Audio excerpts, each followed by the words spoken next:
నేను ఒక పిక్చర్‌లో ఒక ఊత పదం చెప్పాలి. నేను చెప్పనంటే చెప్పనన్నాను.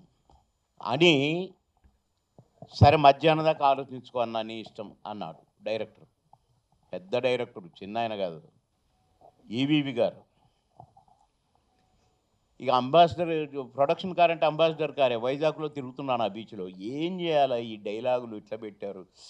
ఇది ఊత పదం బాగాలేదని నేను తిరుగుతున్నాను తలగొక్కుతూ. ఒక బోర్డ్ కనిపించింది. ఆ బోర్డు అర్రె! ఆపాపవా ఆపవా బ్యాక్ తీసుకో, బ్యాక్ తీసుకో అని చదివాను. ఆ చివర ఉన్న 2 మాటలు నచ్చినాయి నాకు. ఆ బోర్డ్‌లో పేరు రాశారనమాట ఒక పేరు.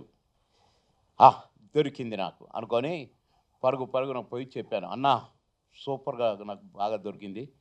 ఊత పదం భలే ఉంటదన్నా. నేను అని గట్టిగా ఎదిగాను అన్నాడు. అన్నాను. అనంగానే సూపర్ అని కౌగిలించుకున్నాడు. నువ్వు ఎన్ని గంటలు తిరిగావు అన్నాడు. 4 గంటలు తిరిగానన్నా. ఒక బోర్డ్ దొరికింది. ఆ బోర్డ్ మీద చదివాను. అది ఒక చైనీస్ రెస్టారెంట్. ఆ ఊత పదము ఎంత పేలిందంటే పూం పుహార్ అంటాను. ఓ అంటాను. ఆ ఒక్కటి అడుగులు. అసలు ఎంత మెచ్చుకున్నారో.